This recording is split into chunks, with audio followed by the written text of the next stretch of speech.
मुझे ना YouTube पर आए हुए कुछ ही समय हुआ है।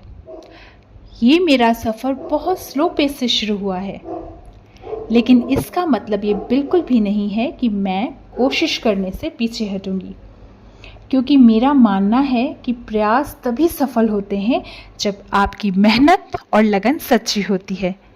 हेलो दोस्तों, मेरे इस YouTube चैनल में आप सभी का वेलकम है। जय माता दी। और मेरे इस चैनल का नाम है मदर्स टच।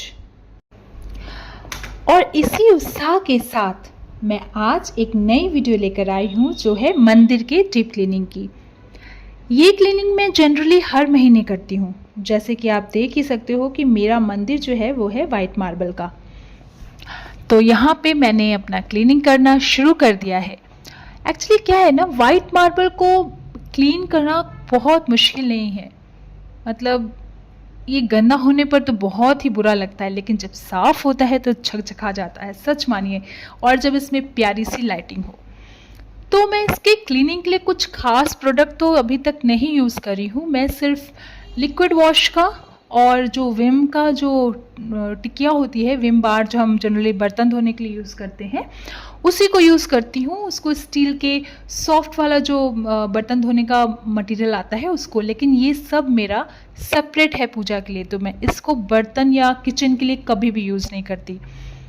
तो यहाँ मैं उसी को पेस्ट बनाकर, लिक्विड और जो सॉलिड फॉर्म है उसको पेस्ट बनाकर अच्छे से मंदिर को रगड़ दूँगी, क्योंकि ये जो क्लीनिंग होती है महीने में एक बार होती है। तो ऑब्वियसली आप पता होगा कि जब मंदिर में जोतें इतनी सारी जग रही होती हैं, धूप दीप बाती होता है, तिल का तेल यूज़ करते हैं, घी यूज़ करते हैं, तो कितना ज़्यादा चिपचिपापन होता होगा, कितना ज़्यादा काला काला आप देख ही सकते होगे मेरा मंदिर हो चुका है। ये एक महीने मंदिर ना साफ़ करने का नतीजा है। वैसे तो हम सप्ताह में यानी कि 6 से 7 दिन मंदिर क्लीन करते हैं, बट इस तरह से धो के नहीं कर सकते। और क्योंकि ये मंदिर बहुत हैवी है, इसको इंस्टॉल करने के लिए 5 से 6 लोग लगे थे, और इसको अब मैं हिला भी नहीं सकती। और इसमें इलेक्ट्रिक का काम है, तो पाइप से या बाल्टी से पानी डाल कर भी इसको साफ़ नहीं कर सकते।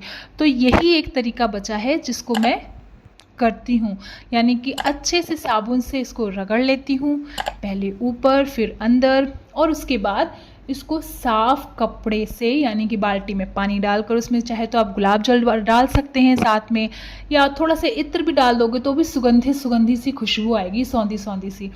तो ऐसे करके मैं इसको क्लीन कर लेती हूँ। आप देख सकते हो कि कितना सुंदर चमक रहा है, और यकीन मानिए खुशबू भी बहुत अच्छी आ रही है। तो यहाँ मेरा ऊपर का जो हिस्सा है उसको मैंने पहले साफ़ कर लिया है। फिर मैं अंदर का करूँगी, क्योंकि ऐसा है कि मंदिर में ना बहुत सारा सामान भी है, बहुत देवी देवता भी हमारे विराजमान हैं। तो एकदम से अगर मैं फैला देती हूँ तो वो बहुत क्लटरी हो जाता है, और फिर ना पजल हो जाता है कि शुरुआत कहाँ से करें भाई। तो इसलिए पहले मैं एक सेक्शन को अच्छे से क्लीन कर लूँगी, उसके बाद मैं फिर नीचे के हिस्से को, भगवान को, सभी देवी देवताओं का अच्छे से निकाल के उनको फिर सेपरेट जगह पे रख के फिर मैं अंदर की सफाई करूँगी। तो यहाँ मैंने शुरुआत कर दी है। मैंने अपनी माता रानी लक्ष्मी कलश को उठा दिया है। वैसे तो लक्ष्मी कलश मैं हिलाती नहीं हूँ जनरली, मैं सिर्फ बृहस्पतिवार या पूर्णिमा के समय ही इनको जगह से हटा के फिर इनका दोबारा से इनको विराजमान करती हूँ। लेकिन जब ऐसी सफाई करनी होती है तो कर ही देते हैं। तो यहाँ पे मैं धीरे धीरे एक एक करके सभी भगवान को यहाँ से हटा के दूसरी जगह पे रख दूँगी। फिर उसको अच्छे से साफ़ कपड़ा मार के सभी भगवानों को फिर दोबारा साफ़ करके रखूँगी। और आप देख सकते हो कि मंदिर में मैंने ये हरे रंग की घास, जो कि आर्टिफिशियल घास हम सभी देखते होंगे लोग यूज़ करते, तो उसको मैंने यहाँ यूज़ किया है बेस रखने के लिए। वैसे तो अगर हम मार्बल के मंदिर में कुछ ना भी बिछाएं तो भी चलेगा, सुंदर ही लगता है, क्योंकि इतना साफ़ सुथरा वाइट कलर इतना सुंदर लगता है। लेकिन ऐसा है ना, अगर हम नहीं लगाते कुछ तो बहुत ज़्यादा धूल मिट्टी की वजह से मंदिर की सफाई अच्छे से नहीं होती, मंदिर बहुत गंदा गंदा लगता है। और आप रोज़ तो भगवान को हटा के फिर रोज़ रोज़ सफाई तो कर नहीं सकते। पहले मैं इसकी जगह में ना कपड़े बिछाती थी, जैसे कि कॉटन के सुंदर सुंदर कलरफुल कपड़े हो गए, रेड कलर, येलो कलर के, नहीं तो वो जो हमारे गोल्डन जैसे कपड़े होते थे वो उनको चेंज कर करके बिछाती थी। बट उनको करने के लिए फिर हमें बहुत ज़्यादा फ्रिक्वेंट करना पड़ता था उसको, यानी कि 10 से 15 दिन में वो कपड़े बहुत काले हो जाते थे, क्योंकि हम तेल का घी का यूज़ करते हैं मंदिर में, धूप दीप का गिरना, फूल होते हैं, धूल मिट्टी होती है, तो उसमें ना बहुत ज़्यादा मेहनत लगती थी। तो मुझे लगा कि यही शॉर्ट और क्विक तरीका है, और इसको मेंटेन करने में ग्रीन ग्रास को बहुत ईजी होता है, ये आप सिंपल इसको कपड़ा मार के झाड़ सकते हो। तो यहाँ पे मैं कर रही हूँ अंदर की सफाई, और इसको बहुत रगड़ रगड़ के करना पड़ता है, क्योंकि बहुत चिपचिपा हो गया है और धूल मिट्टी भी बहुत रहती है। देखने में तो बहुत सुंदर लगता है, बट मेंटेनेंस ही मांगता है। हाँ, ये मेंटेनेंस कुछ ज़्यादा कॉस्टली नहीं है, लेकिन मेहनत तो लगती है भाई, है ना। तो ये मैंने ऑलमोस्ट, बहुत ही ज़्यादा मेहनत नहीं लगी है, कर ही दिया है। तो यहाँ का हमारा अंदर का हिस्सा भी साफ़ हो गया है, और देख सकते हो आप, मैंने पीछे बैकड्रॉप पे मैंने जो हमारे पहले गिफ्ट पेपर्स होते थे ना, वो लगा रखे हैं। मैंने दिवाली के टाइम पे लगाए थे, और ये अभी तक अच्छे से चल रहे हैं। आप इसके पीछे बैकड्रॉप खाली भी छोड़ सकते हो, लेकिन खाली थोड़ा सूना सूना सा लगता है माता रानी के पीछे का बैकड्रॉप। और वैसे तो मार्केट में बहुत सुंदर सुंदर बैकड्रॉप्स आते हैं, जो चुन्नी से, चादर से वैसे बने होते हैं, डिज़ाइनर, जिसमें जय माता दी, राधे राधे लिखा होता है। बहुत कढ़ाई वाले बहुत सारी चीज़ें, आइटम्स तो मिलते ही हैं, बट अपने बजट के हिसाब से अगर देखा जाए तो मुझे ये काम चलाओ ईजीएस्ट और सुंदर टिकाऊ लगा। तो जब इच्छा होती है टेप से लगा रखा है, जब इच्छा होती है हटा दो, दूसरा लगा लेंगे, है ना। क्यों महंगे महंगे खर्च करने, जब वो होगा तो वैसा भी कर लेंगे। तो यहाँ मैंने अपने मंदिर को चमचमाकर चमका दिया है। कितना सुंदर लगता है ना, जब आप कोई मेहनत करते हो और उसका रिजल्ट बहुत अच्छा आता है, तो मंदिर को चमकाने से पूजा करने में भी बहुत अच्छा मन लगता है। तो यहाँ मैंने अपने मंदिर की सफाई कर दी। अब रह गया सिर्फ नीचे का हिस्सा, जो कि यहाँ दराज है, 2 ड्रॉर्स है, जिसमें मैंने माता रानी के कुछ श्रृंगार का सामान, कुछ जो मेरे नवरात्र में मैं माता रानी का श्रीफल होता है वो सब रखती हूँ, माता रानी के, कान्हा जी के ड्रेसेस रखती हूँ इसमें। तो ये छोटी छोटी चीज़ें मेरे इन ड्रॉर्स में आ जाती है। बहुत डीप है इसका जो अंदर का ड्रॉर है, जो स्टोरेज एरिया है वो बहुत ही डीप है, मतलब अच्छा है। ये मंदिर मैंने लिया था 2017 में, मतलब काफ़ी टाइम हो गया इसको, ऑलमोस्ट 9 इयर्स हो गए हैं, और ये मतलब अभी तक बहुत ही अच्छा चला है। तो यहाँ पे ये मेरा मंदिर पूरी तरह से साफ़ हो चुका है, और अब हम इसके अंदर की करेंगे दोबारा से अरेंजमेंट। ये देखिए, साफ़ होने के बाद लग रहा है ना अच्छा, लाइटिंग के साथ। अब ये मत बोलिएगा ये काला काला क्यों है, ये तो भाई मार्बल का ही प्रिंट है, मतलब मार्बल का ही टेक्सचर है, इसमें कोई दाग और वो नहीं है। ये मार्बल ही ऐसा है, वाइट और ब्राउन और ब्लैक में जो होता है वही है ये। और यहाँ मैंने कर दी है मंदिर के अंदर की नीचे की सफाई। वैसे तो रोज़ होती ही है, मतलब झाड़ू पोछा तो मॉर्निंग में सबसे पहले सवेरे उठ के हम मंदिर में लगाते ही हैं।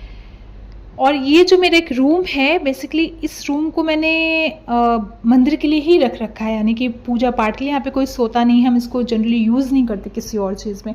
तो ये छोटा सा कमरा है, इसको हमने मंदिर में कन्वर्ट कर लिया है।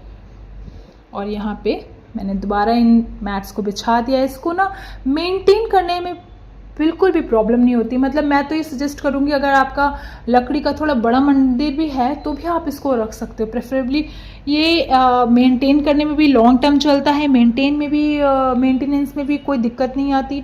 और ये लकड़ी के पीढ़े मैंने रख रखे हैं, क्योंकि ब्रशेज़ हैं ग्रीन, तो इसमें भगवान ऊबड़ खाबड़ मतलब ऊपर नीचे ना हो जाए, इसलिए मैंने मैट वो लकड़ी के पाड़े बिछा रखे हैं। अब आप बोलोगे कि इनकी पन्नियाँ क्यों नहीं उतारी भाई, इसलिए नहीं उतारी क्योंकि ये जो आप देखते हो गोल्डन वर्क जो इनमें होता है ना, ये थोड़ा सा निकल जाता है जल्दी जल्दी, गीला कपड़ा मारो तो। और पन्नी रहती है तो हम ऐसे साफ गीले कपड़े से कर देंगे तो ये साफ रहता है। तो यहाँ मैंने अपनी माता रानी को भी विराजमान कर दिया है। मेरी वैष्णो माता बीच में, माँ लक्ष्मी और माँ सरस्वती, माँ जगदम्बे, माँ भवानी मेरी विराजमान हो गई है। सर्वप्रथम मैंने अपनी माता रानी को विराजमान किया है। श्री शिवाय नमस्तुभ्यम। कभी कभी हमें लगता है ना कि हमारे मंदिर में सिर्फ और सिर्फ मेरे इष्ट विराजमान हो।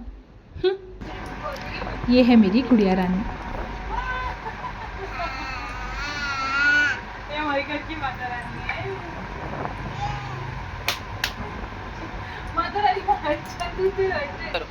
बेटियां ही तो होती हैं घर की असली माता रानी, जो कि बड़ी मन्नतों से मिलती हैं।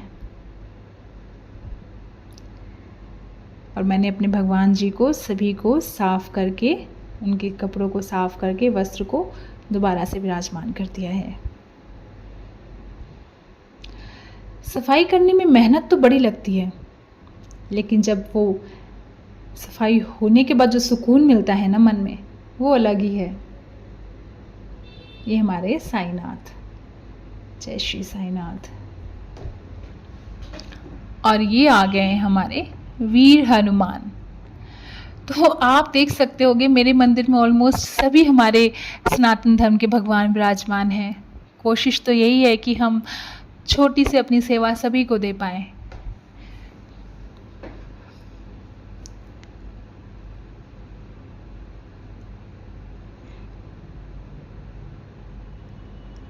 मेरी बेटी भी मेरी मदद करवा रही है।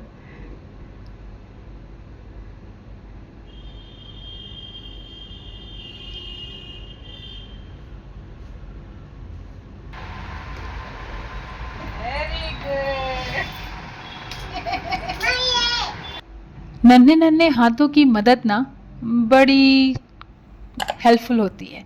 उसको लग रहा है उसने मम्मा की सारी हेल्प करवा दी। और सच में छोटे बच्चे जब हमारे घर में होते हैं ना, तो उनके होने से ही बहुत ही अच्छी फीलिंग होती है। और जब बेटियां हमारे साथ हो, हमारे इर्द गिर्द हो, तो और भी पॉजिटिविटी आती है। और ये है हमारे लल्ला, और ये माता रानी का छोटा सा सिक्कों का कटोरा है। यहाँ पे आ गए हमारा शिव परिवार।